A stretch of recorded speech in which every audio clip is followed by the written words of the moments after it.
Hi, I'm William, and this is Foil Driven. Welcome back to That Foil Podcast. On this one, we've got just a random group of things I'm going to talk about. Let's start off with my riding on the flat water.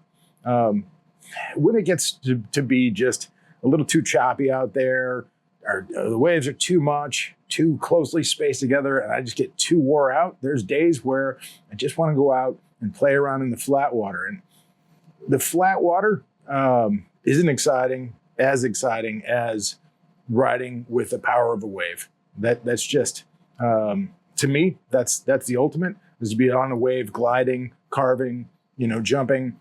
So I focus most of my efforts there, but I built all those basic skills in the flat water. And to go back and practice up on them in flat water, it really helps. And so there's an advantage. And if you've seen my pumping video, you already know this, but for those new, if you go out with a foil assist, you can really accelerate the learning curve for learning how to pump or getting back, into pumping. It's been a while since I did it, so that's where I am with these videos. The focus a lot for me isn't so much flat water or straight line pumping. That's relatively easy once you have that down. It's pumping in circles and curves and dropping down a little bit closer to the water and then digging your way back out. That's where this flat water really comes in handy. You can force these simulations. You can pop up, you can pump for a little bit, and then you can start to go into say a carve, pump through that and let it drop all the way down and then build yourself back up.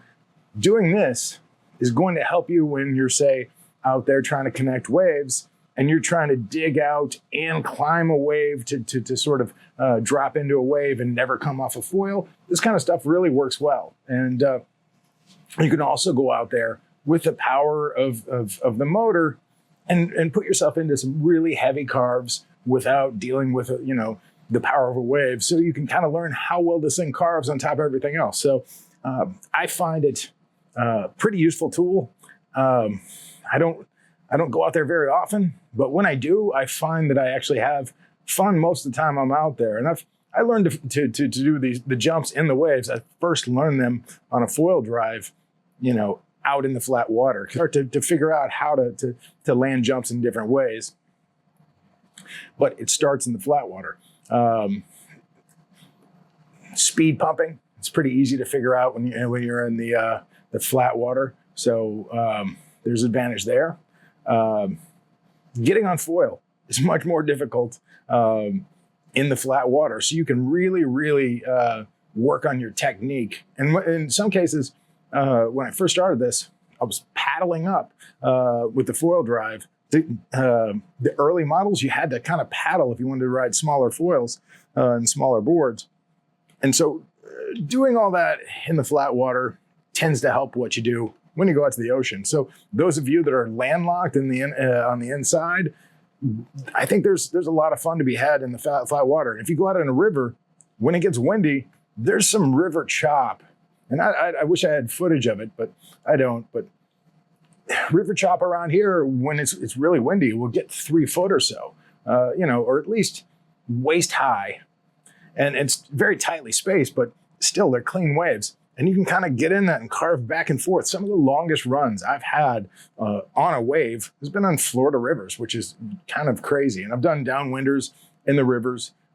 So they're not a bad way to sort of learn some of this without the consequences of the ocean too. So keep that in mind. Florida rivers are a little bit safer, I think, than some places, minus the bull sharks and the alligators. But as far as depth, I mean, they're relatively shallow.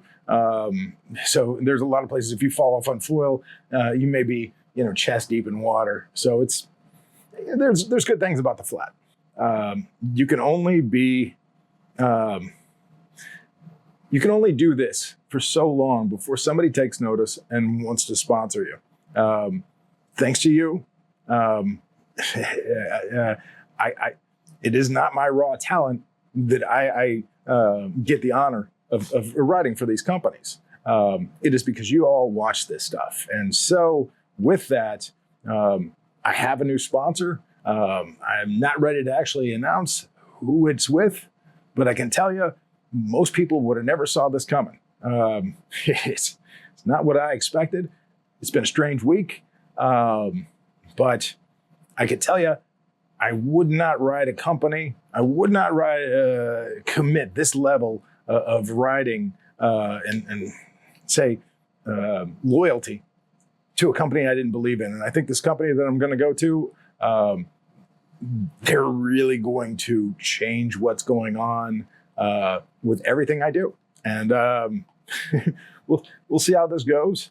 I'll leave it up to you guys to guess who it is in the comments if you want to. I'm not going to confirm until all this stuff is solid, but I can tell you I'm super excited because I think they have some products that I would be proud of to show you all. And so anyway, I got to say, again, I got 1 million views because of all you.